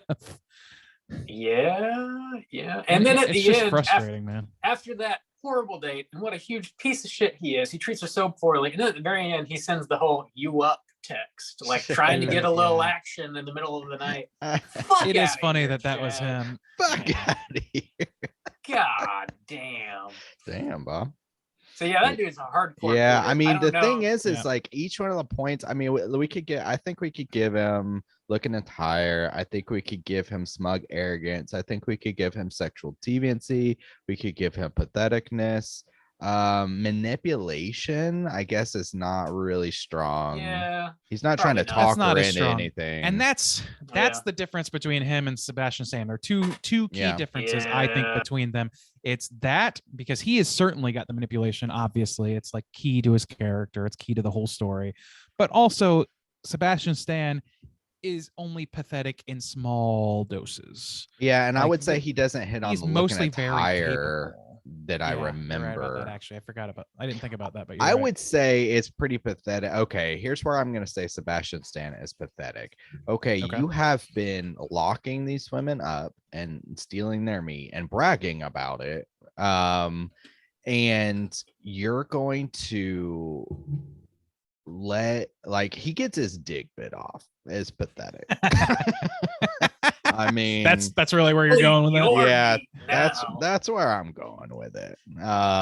Like, goddamn. Yeah, you've been imprisoning this woman, and you've somehow convinced yourself that Yeah, that this you're one so actually great. gets it Yeah, and gets how Yeah. great you are, and just wants your dick. that's No, pretty pathetic, man. That's pretty pathetic. Yeah, I'll agree with that. I Yeah, think that I'll give him that. Sebastian is like obviously like in any point he hits, he's mostly gonna hit it much harder. But I just wanted to make sure that Chad got in there because goodness Sure, gracious. good call, Randy. I had it Good written down call, as yeah, a note, but I yeah. put my notes away. I think we should book them both personally. Yeah. Why So is- let's see. Of Can't course, just have just one. Sebastian Stan. He's gonna hit on manipulation. He's gonna hit on sexual deviance. He's Mhm. going to hit on patheticness. Smug arrogance. Yes. Yes. The way he creams about eating humans is nuts. Even the way like he eats it, like picking off the little piece. I love how at the beginning, this is something we didn't really talk about, but where they order takeout, he's like, "Oh, I don't eat meat." Yeah, I don't You eat know, he's animals. like, I only Animals. eat. That's part of the smug out. Oh, animals. I only eat human meat. You don't even know how good it is. Oh. She licked my asshole a little bit. Whoa. Looks like Sebastian That's- Stan's not the only cannibal around here. Oh I yeah, know. there's That's some how it other people starts. getting eaten. It starts with Yeah. the licking, and then it goes to the You just chewing. get- Literally, get a you could taste. summarize this movie with the phrase, and then he eats her ass, and then like that's part of the story of this movie. It's pretty funny. You could start with, and then he eats her ass. Quite literally. So this is a movie in which a man eats a woman's ass. Ah, That's my elevator pitch. for I'm this film. interested. Not all of it, just some. Mhm. Well, yeah, I'm Yeah. down to, I- to book both. Dump Book them, cast boys. both. I'm We'll down. put them in the One's same going in- cell.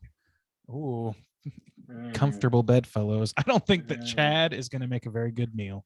Just saying. Well, women yeah, taste okay. better, guys. Don't you know? Oh, Apparently yeah. so. They just do. They just taste better. Like, what does that fucking mean? What are you talking Just gotta about? try it to understand, Randy. Like, has anyone ever, like, probably some weirdo has actually, but nobody, for generally speaking, says, no, I'm not gonna eat the male cow. I'm not gonna eat. Actually, no, yeah, don't they? Because of testosterone, I think yes, sir. Is that true? Actually, Okay, I Well, I'm think just it ignorant is. of that then, I People- guess. I mean, bulls typically aren't eaten. Eaten I mean, for you, meat. Well, they're you- used for for studying, fucking. but yeah. I think that's the only reason. And then you eat the balls only because that's weird. But that's Rocky. Mountain Yeah, Roosters, right? honestly, I think generally most, like, we don't eat roosters generally. We eat We the don't, chicken. yeah. So Chickens, true. yeah. Maybe There's some maybe I was truth to wrong it, about yeah. that. I mean, Yeah. you know, the truth is there, boy. I don't know if it's because they taste better though. I think it's like a pragmatism thing where it's like you I want gen- these things to be impregnated as much as possible. And you Maybe. need I one bull As to do that. much. I generally think possible. testosterone might have something to do with how it tastes the Maybe. flavor of meat. Yeah. Maybe that was a stand that we are not capable of making in one way or the Yeah. other. Really. I'm Well, not we even. ma- We I'm made not it. over here trying to eat a We made it. dude's ass. Just to be clear. Okay. We got the Wow. cooters. We got the cooters. Let's go ahead and jump into what we've been watching this week. Hey gang, what you been watching? Oh, I'm no idea so what- glad Bob cleared that up. Thank God. It just had to be crystal clear that we do not eat male ass. In Rob this house, doesn't. This is In the house of the chill. Randy, what have you been watching? oh god, I have quite a list this week actually. I was sick for a couple of days, so I spent a lot of time in front of the TV. So two things I watched real quickly were I rewatched Avengers Age of Ultron. It's not that great. And I Yeah. finally did get to see Spider-Man Far From Home, which I liked quite a bit. And I thought that like the whole the Gyllenhaal character, who I will Yeah. remain nameless for whoever doesn't know about it. I think that was pretty much exactly what I wanted, like effects wise from him. And like that was honestly like I don't usually go for effects and big budget movies like this. Like it doesn't usually like blow my mind or anything like that. But I really like that sort of thing. That's why I like the Doctor Strange stuff or whatever. That's one of the big like if you're gonna go with CG, I love like mind bending stuff. So I liked it. I I liked it. agree. I really like Far From Home too. Yeah. Let's see. And now going into some stuff I hadn't seen before. I watched a documentary called 24 by 36, which is about the current trend of illustrated film posters, sort of gig posters for film posters. It's made by Mondo, so it heavily Ooh. favors the bias towards Mondo, but it does talk with a lot of other like artists and production houses and so on and so forth. And I thought, and it also gives a pretty cool history of the medium. Really, it doesn't give a very long one, and that's probably one of the chief complaints I saw about the movie is that it just really creams about Mondo, but it doesn't spend a lot of time in any other field, even modern. Like they don't spend a lot of time with like people who make it in studio setting, which I guess I understand because people have soured towards that stuff. But like, it's still interesting to me, I guess, because I'm in that industry. I just wanted to know Yeah. more about that. Not the worst documentary in the world. It's free on YouTube, or at least I have YouTube Premium now. I know, but Oh, Randy, feeding the I watch it. machine. Feeding the machine. But yeah, I think it's free with ads otherwise as well. So I think it's worth a look if you're like into collecting that sort of thing. I watched some Joe Pera Talks With You, and buddy, I hadn't seen any of I'd only seen season 1. And season 2 has started off so strong. I watched like 4 episodes back to back. It's a fucking great show. Joe Pera Talks With You. It's actually like it's gone from just inane things, Joe Pera talking about inane things, to actually having sort of like through lines and storylines. And I'm like, I would think that would sour it for me, but it really doesn't. It's actually making it so much better. So good for him. Good on him. I've been watching that BBC comedy Ghosts still, which I think is a little like it's like the spooky comedy about living in a yeah. haunted house or whatever. Mhm. It's good, and at times it's quite hokey. It's like not quite as good of a What We Do in the Shadows type show, and it's not in that documentary style, which for better or for worse, it's just kind of, I don't know, there's something about it where like I feel like the writing or the performances or something like that are a little like scattershot sometimes, but it's not bad. I enjoy watching it. I'm gonna keep watching it until it's over because it's a British show, so there's only like 10 episodes or some shit. And then I also watched a show on HBO Max called Good Timing with Joe Firestone, in which Joe Firestone, the comedian, the New York comedian, hosts a workshop for elderly and geriatric people to learn how to be stand-up comedians. And then they have a show at the end where they all do like 3 to 5 minutes of stand-up. And it's not a scripted show, it's documentary style or whatever. And honestly, it's extremely like fun and heartwarming. It's not the funniest thing in the world because they're amateur comedians and, frame of reference is a few years removed from us. But it was like honestly cute is the word I would use for it. It's a cute show. It's heartwarming and fun. It's a light show. And then on the opposite end of the spectrum, from William Street, on HBO Max. HBO Max now has a bunch of like Adult Swim stuff. That's where I watch Joe Pera Talks With You, which is also an extremely wholesome show. The opposite end of that is a show, or a short rather, a horror short from Adult Swim called Jack Stauber's Opal, OPAL. And I watched it on a whim. It's an stop motion animated show, and I don't want to say a whole lot about it, but I think that it is one of the better horror shorts I've seen in a while. I like it a lot. It's really fucking it's heavy. So I like I said, I just don't want to say too much, but please, Jack Stauber's Opal, that's Staubers. Go check this out if you have HBO Max or if you have access to it in some way, because honestly, this is like great original content that is just unfortunately paywalled to some extent. But I'm just so impressed with what fucking Adult Swim does even today. Like the breadth of that, the fact that I went from watching Joe Pera Talks with You, one of the most like I said, like one of the most wholesome shows I've ever seen in my life, like just heart on its sleeve, embrace the inanity of regular life sort of thing, to this like really existentially disturbing animated film on the same goddamn network at the same block of programming is fucking incredible. And I'm consistently impressed with them. So I love them. Watch that shit. Sweet deal. Juice, what you been watching? Dude, I've been so fucking busy. The only thing I'm watching are like light comedies to turn my brain off. So I finished season 1 of Community. I did watch I'm almost done with the second season of the Righteous Gemstones. So that's like the newest thing I've been watching.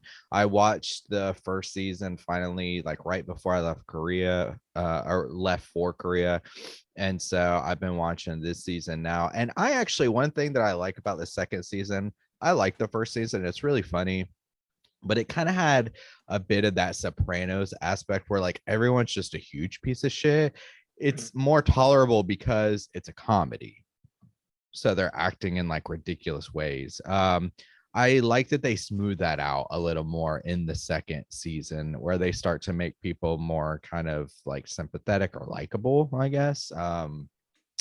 It just makes the medicine go down a little bit easier, but it's really funny. It's just dude, everybody does a great job. Dude, what's his Walter Goggins? Yeah, dude, that dude, anything I see him in, he kills it. But he's so good at playing like a crazy weird piece of shit, but he's so good at it. But unfortunately, I think like most of his characters that he ever plays are just like huge pieces of shit, or like really weird in some way. But I've really been enjoying that season. And then there was like one more thing I feel like I've been watching. Oh, and some Brooklyn Nine-Nine. So yeah, all just comedies to just wash over me. That's it. Bob, what you been watching? The only thing I really want to talk about is another Hulu original. This is a show, also starring Sebastian Stan. It's called Pam and Tommy. I was gonna ask about that. Yeah, it's I really had no interest in watching it whatsoever until after seeing Fresh, and I was like, well, he killed it in that. Let's check this out. And I like the show way more than I anticipated. Actually, I haven't finished it yet. I'm on episode 5 of, I believe, 8. I didn't realize Seth Rogen was in it. He plays a pretty important character in the movie.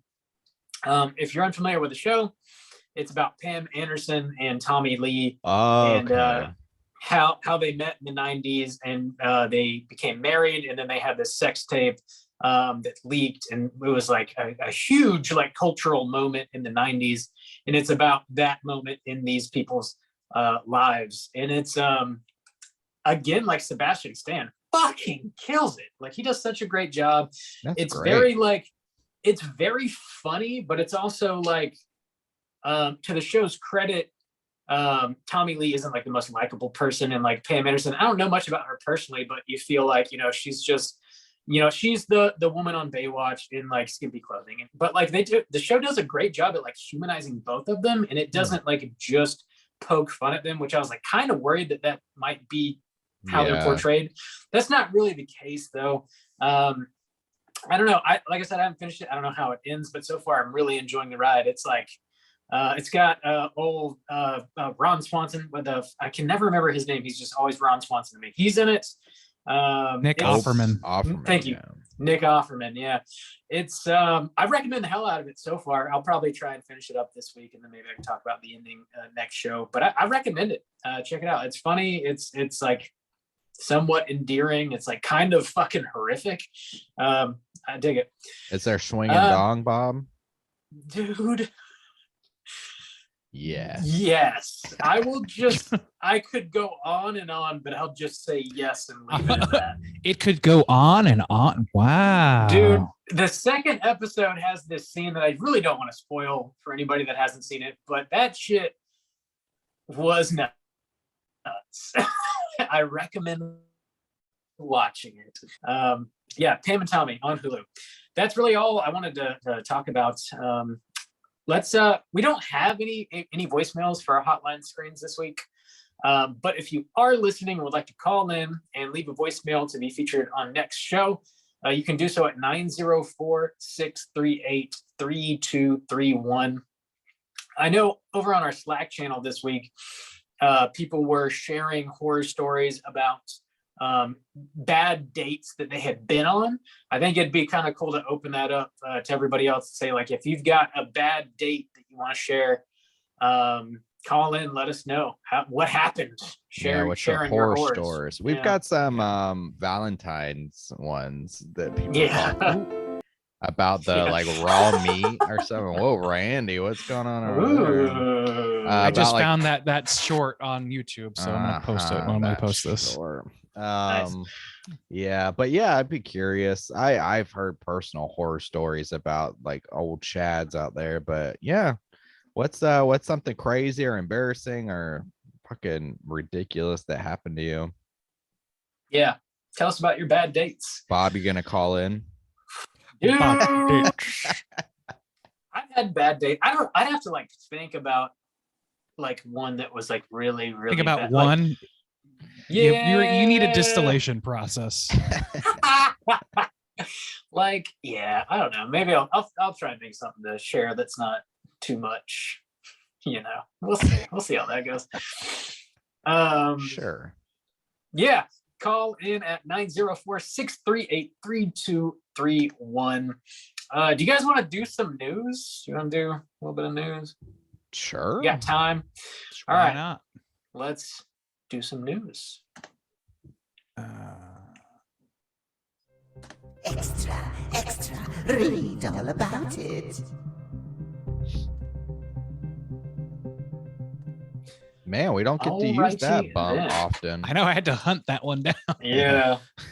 Bob, we got some so- good. You gonna talk about Ty West today? Yeah, definitely. That's actually what I'm going to start with.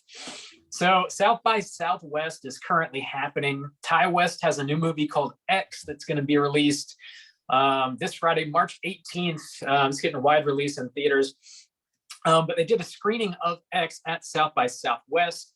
And afterwards, they did a Q&A. And during that Q&A, Ty West surprised the audience with a trailer for a prequel movie to X that he has already completed. Well, he completed filming. It's in post-production right now.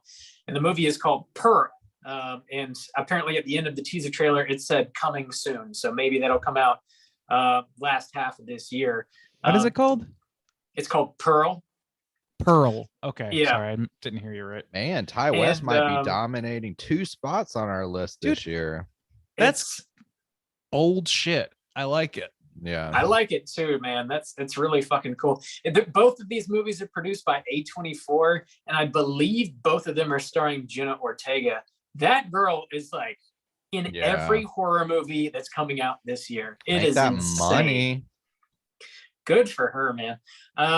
Obviously, like, none of us have seen X yet. It's not out yet. Hopefully it is dope. I trust in Ty West, man. I like every movie of his that I've seen so far. So you guys excited about this? The Innkeepers, that was the one I was pretty. It was a shakier one for me too. But I know everything you love else, it, Bob. dude, The Sacrament, House of the Devil. Yeah. I'm missing one. That's amazing. I don't know that many of them, for me personally, rise to like a favorite spot, but I like most of them House that of the I've seen. Devil, All of them that probably, I've seen, yeah. maybe. Yeah, that shit's good. I like maybe The Sacrament best out of the ones we've listed. But anyway, that's a really whole other thing. The idea that they would release a prequel before the original film, or have a prequel in production before the original, that's so crazy to me that like that's something that's normally reserved for movies like fucking Back to the Future and shit. Yeah. Like that's not something that studios you typically roll the dice on. That's I love great. it. Good I love for it. him. Yeah.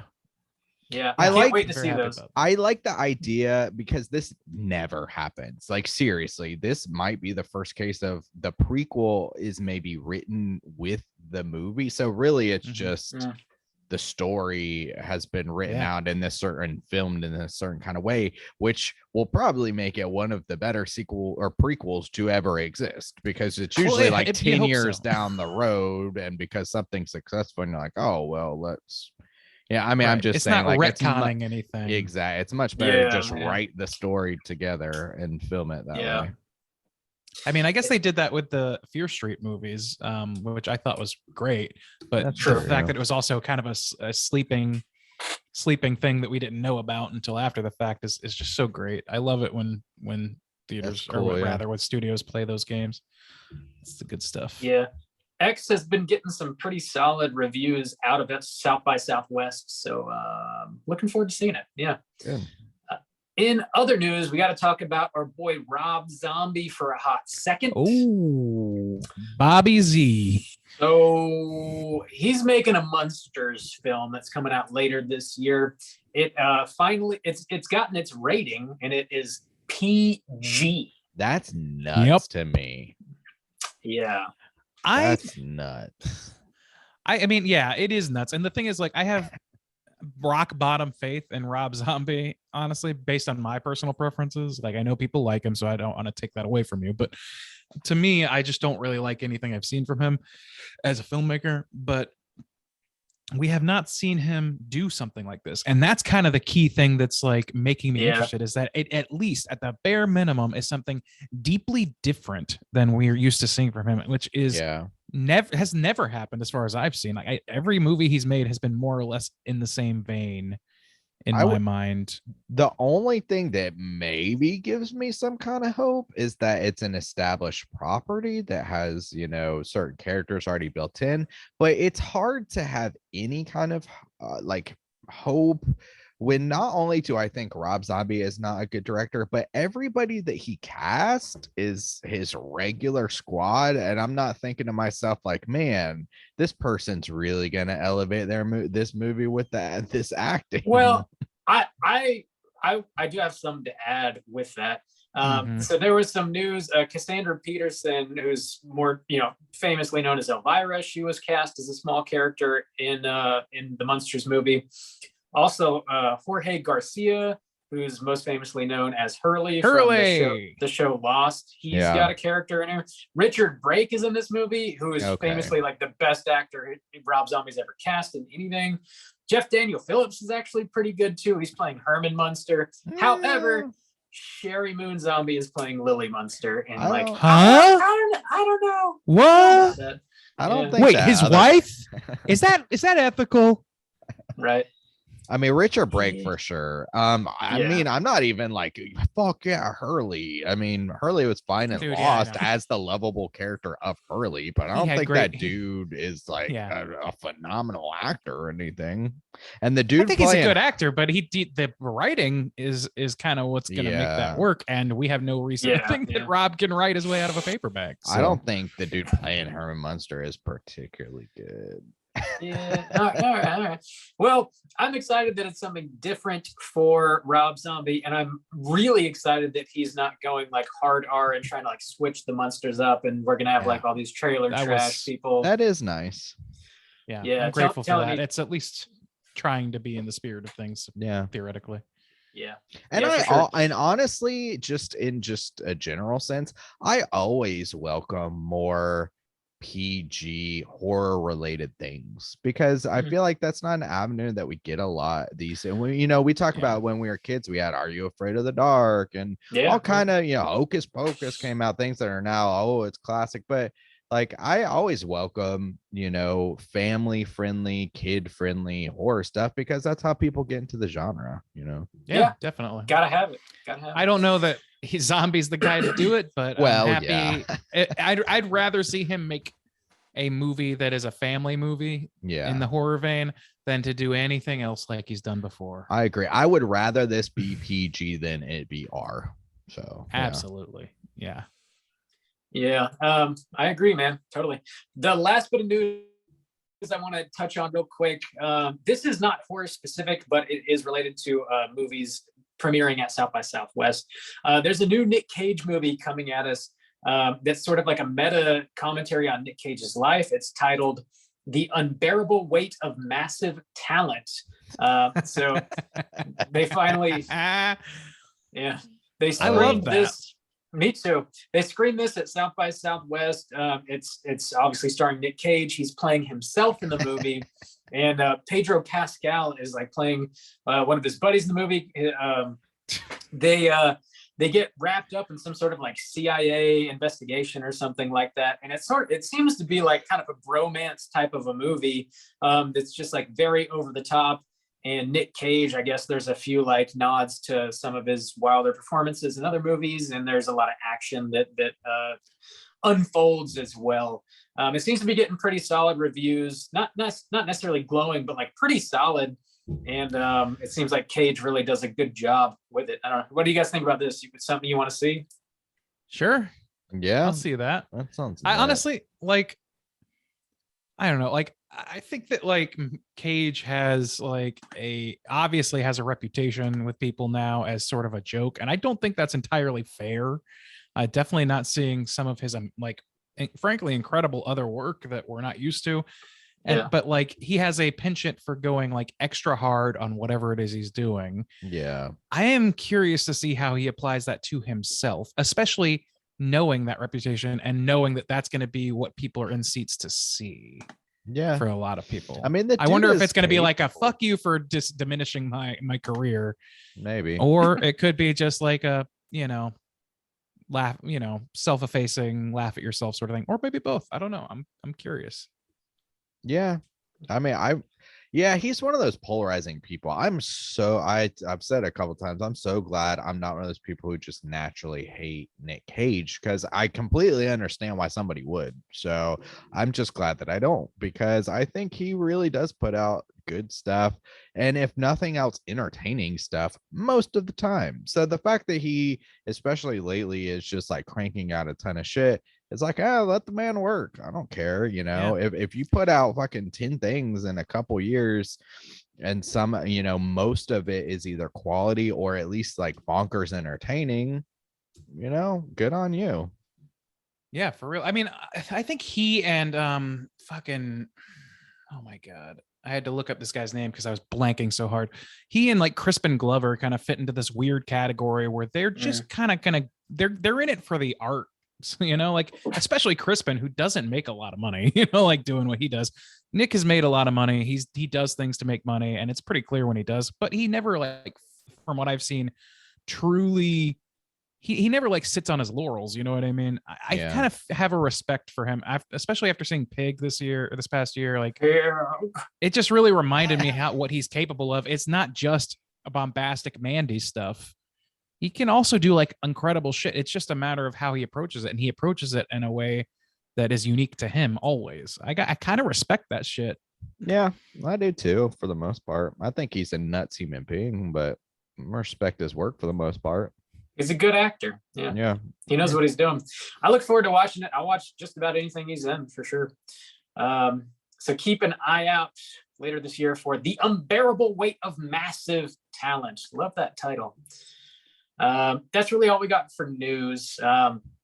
We will be back next week with a brand new show. As always, we're going to be tackling the winner of the March poll, which is The Beyond from 1981. We're finally going to get into some Fulci nonsense on this show. It's been a long time coming.